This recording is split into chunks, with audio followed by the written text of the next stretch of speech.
Oh, son of a bitch. Look who I got right here on Skype, stirring the pot with Don Kincaid and my very special guest, one the cure, Lucas Chase. What's going on, Kool-Aid? What, man? We're gonna start off with the Kool-Aid jazz already. I'll tell you what, that'll be the one and only time I give you the Donnie Kool-Aid for the entirety of this stir in the pot. Oh, all right. I'll give you that. Thank you, my man. I'll take some of that. All right, all right. Well, what the hell is going on here? All right, so you get the reference, and I love the T-shirt. Digging the shirt. You know, I got the old school flavor going on. Real good friend of mine from Pro Wrestling Illustrated, Brian Solomon, sent me this shirt for my 30th birthday that just passed. He knows I'm a huge old school mark. So got the old Greg the Hammer. Dude, that is amazing. Oh man. First off, I gotta thank you for your time because we are in a topsy-turvy, crazy old mess right now. We got the whole King COVID, King COVID going around. Nothing to joke about. I'm trying to make a little light, you know. We got the King COVID kind of running around. I appreciate your time coming here and talking to the fans. Hopefully, it's not just your buddy Seven is watching this thing. So hopefully, we get some eyes on one Mr. Lucas Chase because if anything that I do not like at all right now in wrestling is the entire, and now that you've added an extra member to the last show, is the entire Fight Club. I can't stomach them. I can't stomach them. Now, the Bike Club, we like to have a little fun with you, Kincaid, but you know that The Cure is going to bring viewerships. You know that The Cure is here. The Cure is going to have a grand old time stirring the pot. We're going to be doing a lot of talking today, baby, because I got a lot of things that The Cure needs to get off his chest. And starting with the Bike Club, you know, Seven, Corey, you know, Stevie Legend, the Baroness, now part of the Bike Club, you know, and The Cure, Lucas Chase. You know, we started this faction, this little stable to thoroughly entertain ourselves, to thoroughly entertain the masses, and to kind of prove the point that gimmick is everything, baby. You know, you need to have a niche in professional wrestling, and I think as a group we found ours. You know, and it's Seven's vision. Seven is the man who started this whole entire thing. But you know, we all add a little bit of something special into that recipe, and I think you know, working with you, and that just kind of happened naturally. You know, the relation the relationship that is kind of stirred up with myself and the Bike Club for you fans that don't know of the Bike Club, they're not just out of one area. Unfortunately, they've taken a couple areas and they've spread their wings, and it's become a pain in my ass. What they are is, like he said, they've got a faction going on. There's more than what's there, 5, 6 right now. five, yeah. And and man, from one place to another that I do engage myself with the Bike Club, it's always, like you said, it's always different, but it's always the same kind of theme that kind of goes on. There's a few nicknames that goes on. There's a bunch of jabs on the social medias that we do back and forth. But as a club, they're called the Bike Club, and like he said, the gimmick, they kind of, I've never seen any of them astray from the gimmick, no matter if it's the media or if like you're out. Like I'm kind of surprised that there is no Bike Club shirt on. I was totally expecting that. I was gonna get a little sick in my stomach if you were. Well, you know, I do got the Bike Club logo on the official Lucas Chase 2020 Cure T-shirt right there. It's on the side of the little patch there. So Bike Club is represented. But you know, when you mentioned that we don't shy away from the gimmick in public, we don't shy away from the gimmick at shows, backstage. You know, I don't want to say that we're working, you know, the boys or anything like that, because that's not what we're doing. But we wanted to send that message that no matter how many flippity doodads or 5-star frog splash Indiguri windmill false finishes you got, if you can't talk, if you don't have a character, if you ain't got a mind for the business, you ain't gonna be remembered by nobody. We speak a lot about the package that it takes to make a character. Never mind a faction. I can't even imagine trying to stay on the same page with more than a few individuals. Never mind 5 at one time. Obviously, you're a singles wrestler and you're in this faction. And how can all 5 of you separately? I mean, right now it might be a little easy to kind of get your heads together, but before things kind of got to where they are with the whole virus thing, how do you all stay on the same page? There's 5 people. How does that all kind of? Well, I like to look at it this way. And first of all, in regards to COVID-19, this whole coronavirus, you're looking at the cure. So have no fear. We're going to be done with this momentarily. It's going to blow over because Lucas Chase is here. I got the cure for you. Okay. Now, when we look towards the Bike Club, we have 5 individual members, right? I'm primarily a singles competitor. Baroness primarily a singles competitor. You know, 7 as well. Stevie Legend just really breaking in to the business, getting his sea legs under him. Kid's got a ton of potential. And he likes to learn, and he likes to kind of take in his surroundings. And me and Corey Adams go way back. You know, me and Seven Leonard go way back. You know, I'm talking 11 years at this point. You know, and I wanted to bring something up because a lot of people, you know, don't really remember Lucas Chase has been here in the shadows for quite some time. You know, I've known guys like Dan DeMann and Bobby Ocean and you know, Slick Wagner for a very long time. I've known Seven for a very long time. You know, I came across this from August 22nd, 2009. Okay, that's 11 years now. Okay, well, it will be 11 years. Just hit 10 years. But this is a poster from a show, August 22nd, 2000, at the Cardinal Sheenan Center in Bridgeport, Connecticut. It was myself, and let me know if you recognize these names. Myself teaming with Andy Sweet, okay, against then Bobby Moore, who is now known as Corey Adams, okay, and his tag team partner, Joseph Von Schmidt. Oh, shit. That was the main event, okay? That was my first year actually working indies, working the shows, working the thing, you know? And I bring that up and I want to backtrack because getting on the same page, me and Bobby you know, Bobby Moore then, Corey Adams now, we've been on the same page for over a decade. Me and Seven have been on the same page for over a decade. And our careers and our personal lives have kind of taken us in different directions. But like magnets, we kind of keep coming back together because we have a friendship outside of the ring. We have a friendship and we're on the same page personally. And we all have had our issues, our struggles, our setbacks. But the one thing that remains constant is that we love professional wrestling. We love the business of professional wrestling. And we love going through that curtain and putting on a show for people. And you talk about stirring the pot. We've kind of come up with this recipe where we're all writing the same book, but we've got individual chapters to that story. I'm a chapter, Seven's a chapter, Corey, Stevie, Baroness.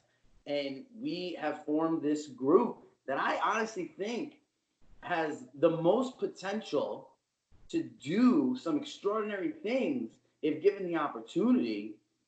Scratch that, when we take the opportunity to do so.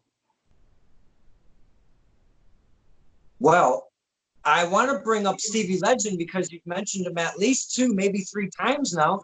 He's very new on the scene, and he's under the tutelage of the bike club, seemingly. I don't know how you sucked him right into this whole madness of the bike club. Um, how is it working with somebody that's just coming into the business? Because now you kind of, there's a whole vibe that needs to happen, and it's hard if they don't understand the game, the psychology, the whole thing that makes a faction in wrestling kind of stir up. So, I mean, how is it working with somebody just breaking in right now? Well, working with Stevie's actually been on the easier side. I've worked with some younger talent in the past, and going down my own personal road to get to here. But Stevie's easy because Stevie, he wants to learn, and I think that's number one. You see a lot of guys and a lot of girls. They come into the wrestling business. We're all fans, right? Mm-hmm. And I don't use this term in a derogatory way. I use it on myself. We're all marks, right? We do this because at the baseline, at the core, we love professional wrestling. It is like nothing else in this world. No. Okay.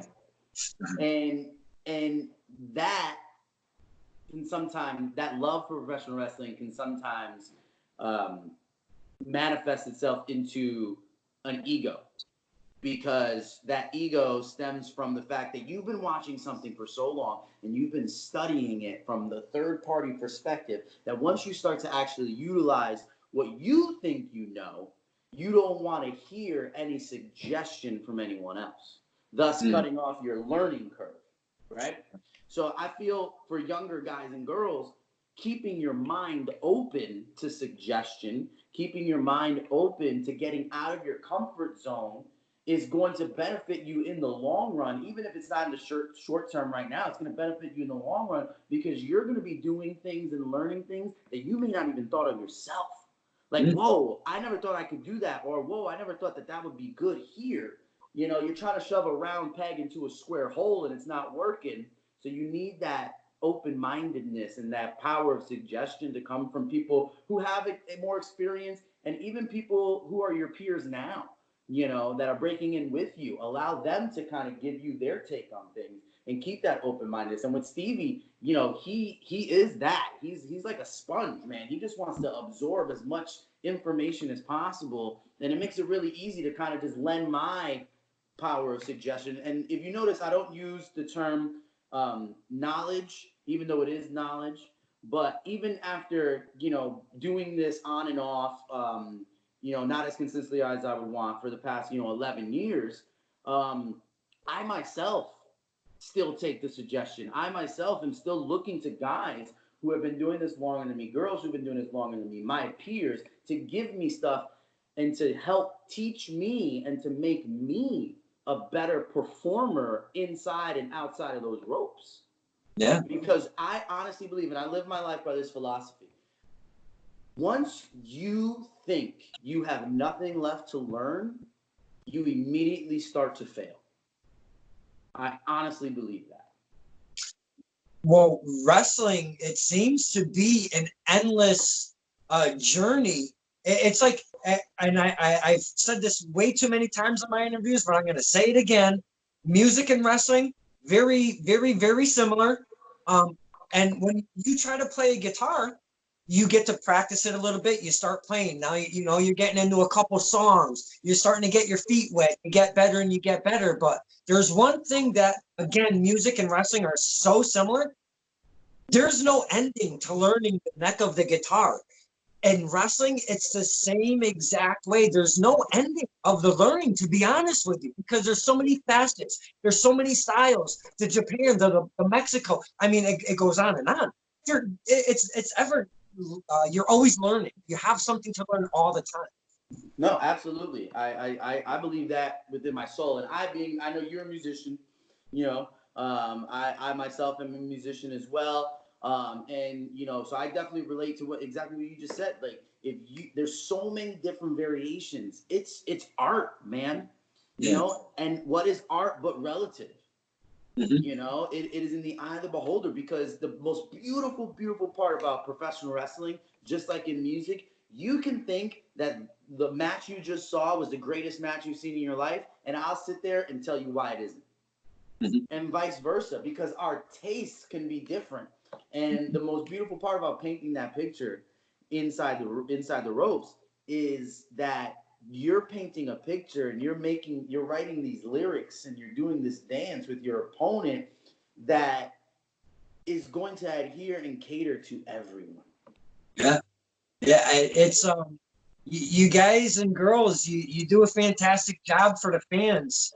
Um, being a villain or a heel, um, that seems to be totally in your wheelhouse. Have you always been a villain? So I'm very comfortable being a heel. I think I'm a natural heel. And I get that a lot. Being a baby face for me, um, does not come easy. I feel like I have to do more work being a baby face For to real? and I don't mean that in like to slight people who are baby faces or anything. No. Or people who are heels and like to remain heels. I like to do the back and forth thing. Not that I'm a tweener, but I have been a face. I think it depends on where you're at too. I think the fans are smart enough nowadays where depending on where you're working, you're either going to come off a full blown heel or they're going to love you so much where you're at that even if you try to work them, they're going to cheer you anyway. You know, so it is kind of hard. But the art of drawing heat, right? That's always pretty much come real simple to me. I have a fixation on, and it stems back to the people who influenced me to actually lace up a pair of boots. You know, I have a huge thing about being able to hold a crowd of people right here, and with the flick of my wrist or a look or a word that I say or the way that I prop up my opponent or the way that I deliver a move or even the simple thing of covering my opponent. You know, am I going to cover them gingerly or am I going to put that forearm in their face and really grind it in, you know? And what am I going to do? The psychology of it, that all intertwines to being and drawing real heat, not X-Pac heat, you know, not Baron Corbin heat, you know, which is go away heat, you know, but real heat. I've never been a fan of cheap heat, like sports teams or anything like that. It's never been my forte. But real personal, like magnetic heat that you just you hate the guy so much that you want to see, and that in turn makes a great babyface. Because when you're telling that story, you know, who doesn't want to root for the guy or girl that's getting screwed over or put in their back? They want to see him kick that jerk's ass at the end of the day. You know, who doesn't love the jerk getting his face pummeled in at the end of the movie? Me, I like You like that, you know? well, this thing with the bike club and myself, up at Shut Up and Wrestle, and this whole bike club sucks thing has totally kind of backfired, but it's almost like a 50-50 because it's a circle with a slash that somebody kind of helped the brother out with, and I was trying to distribute the bike club sucks thing, but since there's a portrayal of vampires, it kind of backfires on me. But I mean, I know what I'm trying to say. So Yeah, like you really did. You really actually like helped us put us over in that sense because the Fight Club does indeed suck. So you did. yeah, like what the fuck did I just do? I'm trying to say that it sucks, but people are like, yeah, they suck, and I'm like, no, they suck. Yeah, like, And people are like, no, man, we dig it. Seven definitely sucks his opponent's blood during matches. That actually happens. these little weird things that happen in wrestling, and it's not with all fans, and it's not with all wrestlers, it's not at all promotions, but sometimes these fun little relationships happen between wrestlers and fans. And I've never been part of this environment before I started going to this stuff. And man, you guys and girls, you don't make it fun. You always make it memorable, no matter what you're doing, no matter what show we're at. It's always like there's shit that's embedded in my brain, and I don't have much of a brain cells that my capacity is very low. So well, we do know that. This Fight Club stuff will always be branded in my brain, man. I mean, from this whole Bike Club sucks, and you guys coming on center ring, and now the Kool-Aid thing is started, and it's kind of taken on a whole life of its own. Do you like the interaction with the fan base when you come out, and getting all of that in at the same time? Because coming to the ring, there's a lot of adrenaline built up, and then the fans add on to that. Does that just keep that more, keep it going even more for you when the fans are like, fuck yeah, that Fight Club suck, and all of that jazz? Oh, absolutely. A fan interaction and fan participation is 100%, the key component to anything really, making it memorable or making it worth it. Coming through that curtain every single time, I'm a basket full of nerves because I believe that if you're not nervous before something, there's no payoff. Because if I think I'm going to go out there and have a 5-star match and I have a 5-star match, great. I did what I said I was going to do. But if I go out there and I'm like, all right, I want to work for it. It's, Okay. And it makes it better. And that in turn is essentially what the fans are for me. The fans are those little tangible elements to a show or to a match that make everything phenomenal. And you were at the Blood, Sweat, Tears wrestling show in Bridgeport. And that was the first time, I'm babyface in Bridgeport. That's my hometown. I'm from Fairfield. I'm from Bridgeport.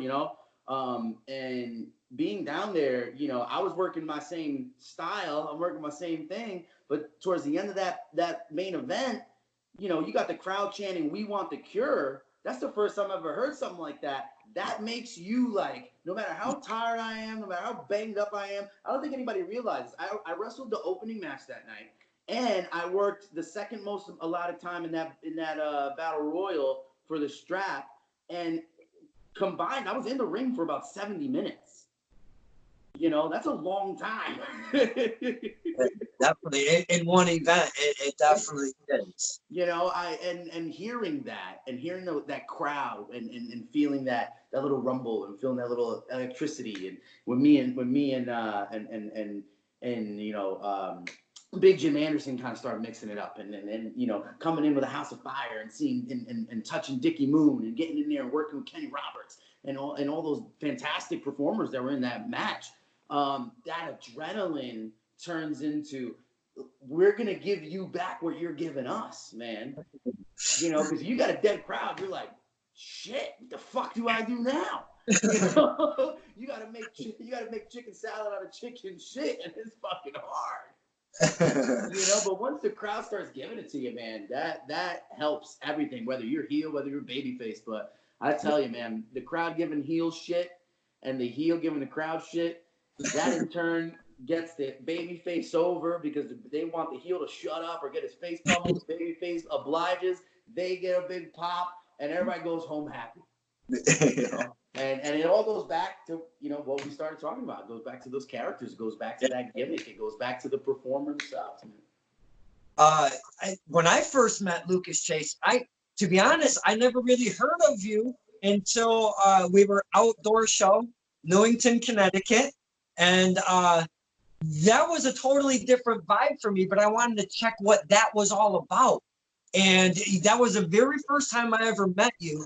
And I grabbed my phone and I was asking the guys, "Hey man, Don Kincaid, blah blah blah. I work with Fogman. I do the center ring thing, but I also do these, these promo things. I Don Kincaid, blah blah blah blah blah, center ring. And what's good? You want to do one?" You looked at me with your drink and you're like, "Let me get my belt." You went and got a belt. You came out and you started giving me a promo or whatever was going on. And from the beginning, from when I asked you to the end of the promo, I even showed you. We were both satisfied with the finished product, and you were like, "Dude, that was awesome." And I go, "No, man, that was fucking awesome. Your game was right on the money." And it happens every time I see you. Doing a promo, that is one of the hardest things to do in wrestling. I have to say, because that's part of the package. Does that come easy? Do you do a lot of practice? And if you do a lot of practice, are you one of those guys that do the mirror thing? Because I heard of people do that. So I love promos. Growing up, so I mentioned people who influenced me, right?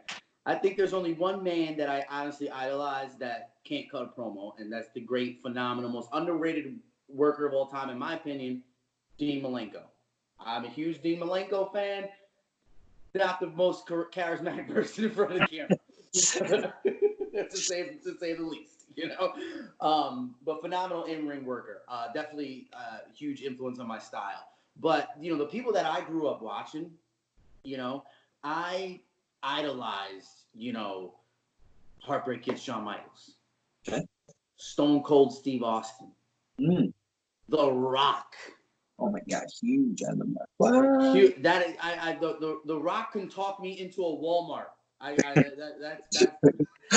is the fact of the matter. You know what I mean? You know, Ric Flair. You know, even underrated. Obviously, Hulk Hogan can cut a mean promo. Mean Gene. You know, the whole '80s, the Hulkamania running wild on you. Say your prayers. I wear a dang crucifix around my neck because I love the Hulkster. You know, I grew up loving Hulk Hogan. He always used to have the crucifix. He was tanner than tan, meaner than mean. He ate his vitamins, he said his prayers, and that was all she wrote. You know, but the art of the promo is, I think, a lost art now. I honestly believe it's something that across the board, myself included, and thank you very much for saying that I have a good promo. You know, I think we all can do better. I feel people think that promos need to be this long, drawn out story that you have to get everything, all your shit in, you know, 15 minutes talking into your camera phone, you know, when in true reality, the reason you do a promo and the reason promos are in professional wrestling is because you're trying to talk people into coming to see this performance, right? You're trying to get people to draw intrigue in the match, in your rivalry, in your feud, in your title defense, and whatever it may be you're doing, right? So people don't have a long attention span, especially in this day and age. You got to be boom, boom, boom, you know? And I don't do the mirror thing, but I do go through YouTube and I look at feuds, old feuds. Like, let's say, you know, I'll pick one just real quick out of thin air. Let's say Triple H and Shawn Michaels, that feud from 2004, from 2002 all the way to 2004, right? They feuded for 2 years, okay? I will pick out a promo from that angle on YouTube, and I'll listen to Shawn's promo regarding the upcoming pay-per-view, and I'll pause it so I don't hear Hunter, and I'll give my retort to Shawn as if I was in that rivalry. No shit. Yeah, and that kind of puts me in the mental aspect to be like, okay, well, if I'm in this kind of program, what am I going to say here? I don't have a script in front of me. These are the bullet points. I know what the feud is about. I know where we're trying to get to. So how am I going to help the journey to get there? And that's all the promo is. A promo is, you know, we're all on this road trip, right? We're getting from point A in the beginning of the feud to point B at the end of the feud, right? And each promo and each match or whatever it may be is a pit stop on the car ride to point B, right? To the end game. So how can I make my pit stop as entertaining and as compelling as possible? And I always try to remember that because I don't want to be long-winded. I don't want to start to ramble, because when you start to ramble, you start to lose people quicker than you know, anything. You know, people are like, "Oh, shut the fuck up." You know? And I ramble enough in my personal life and conversation. I don't want to do this shit in promo. You know, so I definitely practice a lot. My fiance has definitely come home to me doing 80s style yelling promos or speaking softly to myself coming out of the shower, and she's like, "What are you talking about?" I'm like, "I'm cutting a promo, don't worry, you know, I'm doing my thing." You know, and I'll stand in front of the mirror for mannerisms. I'll do facial expressions because I feel like you could tell a lot in a story just by your eyes, just by your, you know, this is where we work. Yeah. You know, we want to play to the audience. You know, let me tell you something, you know, am I pissed off? Am I perplexed? Like, I want to have that down because in the moment, I want it to come across as natural as possible. You know, and like Dolph or playing pool or practicing the guitar, repetition is key with a promo, man. You know, you got a good promo, you could get pretty goddamn far in this business. Mm. You know, I can talk about promos forever. I love them. It's you could hear and you could see the passion that you're giving into just your explanation of the promo on how much you actually dig wrestling and what it takes to make it all happen, you know. So I mean, when when guys start talking about wrestling, I mean, it could go on all day, all night, because once you find a friend or somebody that is digging wrestling, you could talk characters, you could talk, you know, eras, you could talk so much about wrestling that, I mean, it could take, you know, days and days and weeks and shit, you know, so.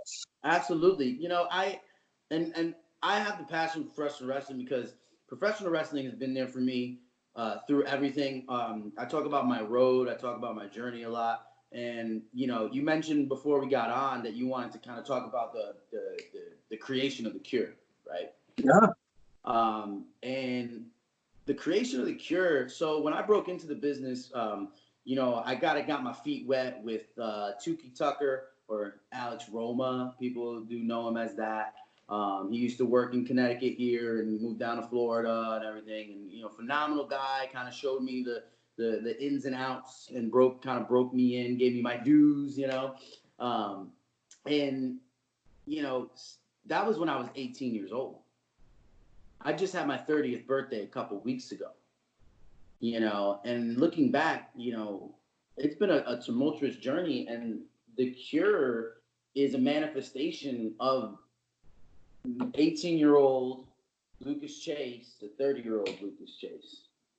You know, and in between that time, I've had injury, I've had personal demons. I am now coming up on 1 year completely sober. Okay, I have battled alcoholism, I've battled drugs. You know, I've been down and out, and the Cure is a manifestation of pulling myself from that pit. And professional wrestling is what gave me the tools and the courage to do so. This business saved my life, and that's a shoot.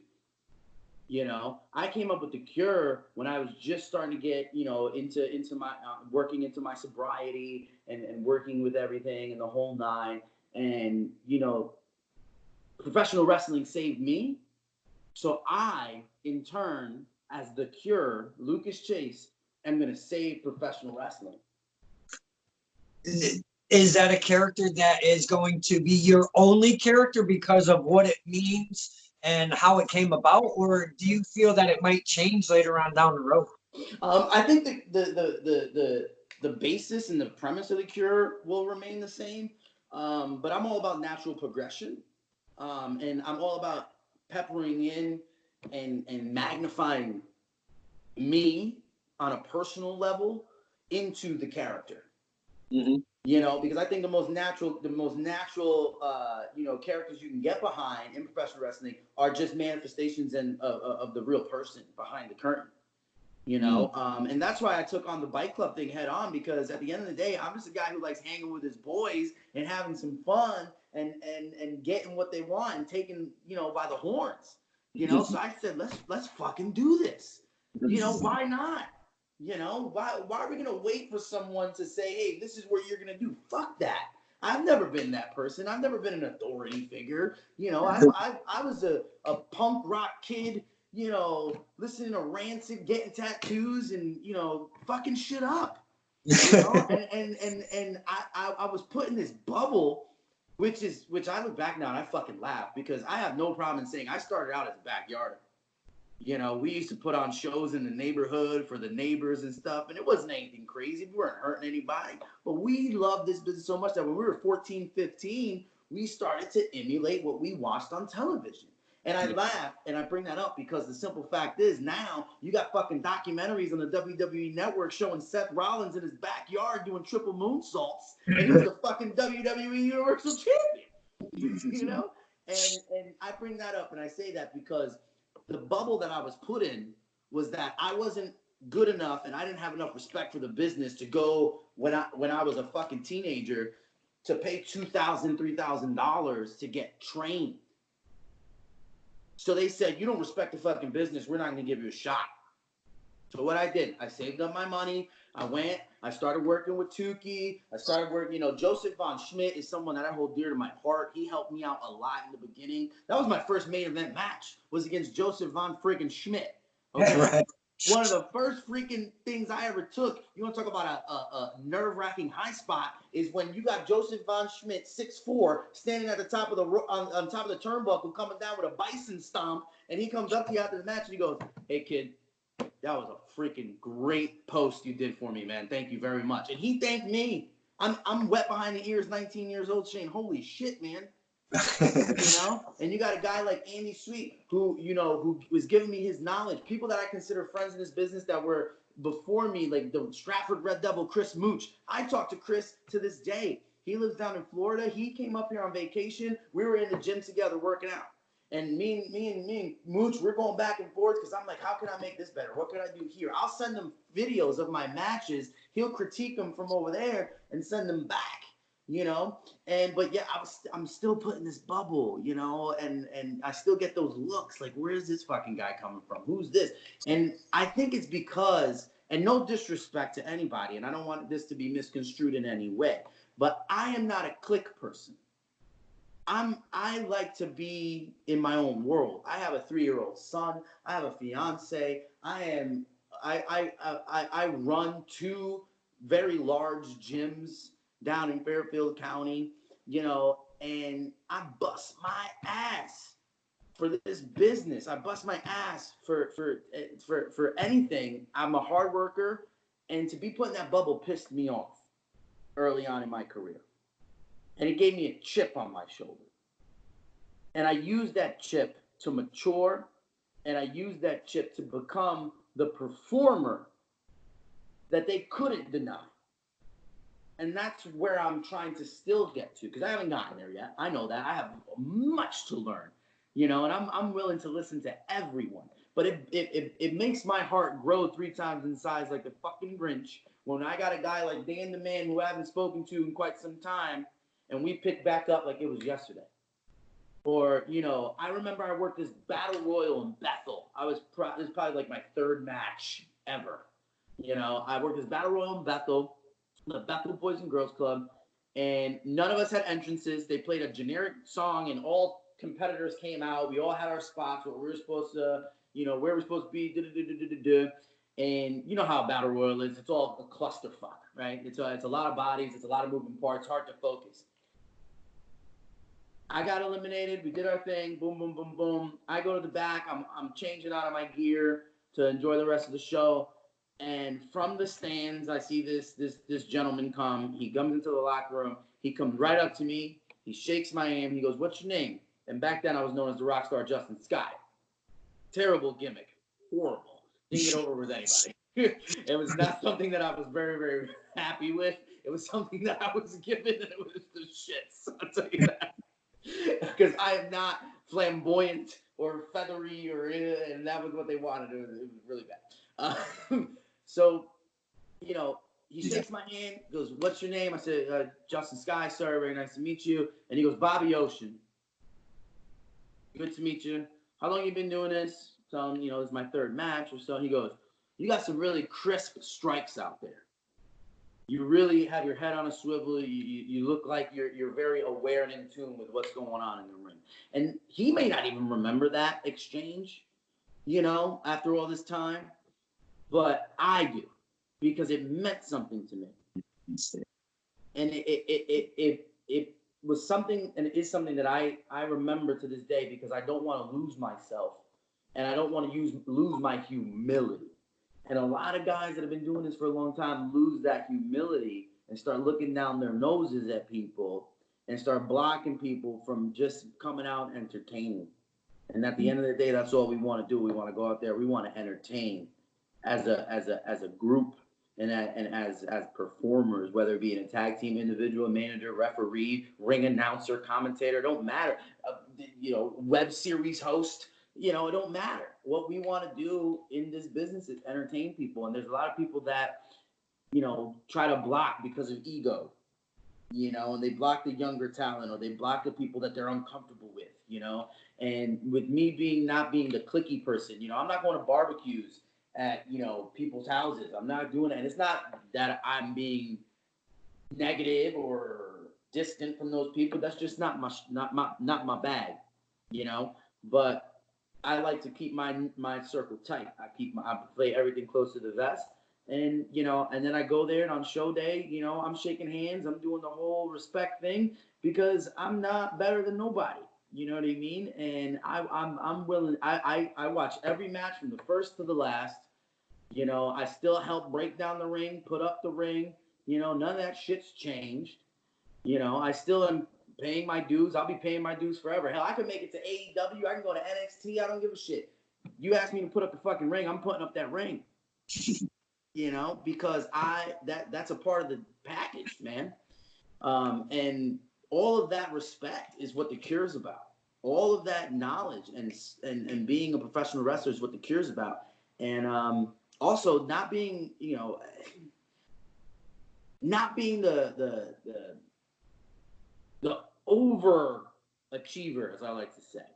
You know, I am as athletic as they can come. I led it all 4 years varsity football. I played varsity baseball my entire life. I was in baseball. I was on the track team cross country. I'm an avid power lifter and weightlifter now. One of my jobs is actually in, you know, the fitness industry, but you don't see me going to top turnbuckle doing triple moonsaults and 17 false finishes a match. You know, because that's not what the Cure is about. The Cure is about the golden era of professional wrestling, the Minnesota Wrecking Crew. Okay, you want to talk about Chris Jericho in the '90s, Eddie Guerrero. Okay, you want to talk about technical masters like, you know, Kurt Angle and Lou Thez. Okay, hell, I watch Mildred Burke matches. Okay, because that is what the Cure represents. Respect for professional wrestling. And I'm gonna bring something out right now. Segue. Good. All right. Now, correct me if I'm wrong. That is the BST. Blood, Sweat, Tears Wrestling Championship. Okay. That's a great segue because I've been wanting to talk about BST for a little bit because you mentioned it, and when the crowd went, you know, we want the Cure and all of that. I looked at my dad and I go, I'm not fucking chanting that. There ain't no way that I'm cheering for the Cure. And that was pre Bite Club kind of thing that I was familiar with. I go, I'm not fucking chanting that. He's getting a boo, and everybody's gonna have to like it while they chant, I want the Cure. And that's what we did. We booed and they cheered. So it was what it was. BST, that place was a crazy setting because it was like these nice big ceiling, you know, like high kind of thing, and it was an ambiance. And the people showed up out of like nowhere, all at like one time, because it was kind of like I was there on the show, and it was kind of looking at the clock, and I'm like, okay, you know, okay, some are filing in, but then out of nowhere, that place fucking filled right up. It was like almost, it seemed to be sold out to me. I mean, if I'm wrong, correct me, but BST, give us, why did you just bring that out, and what's going on with BST?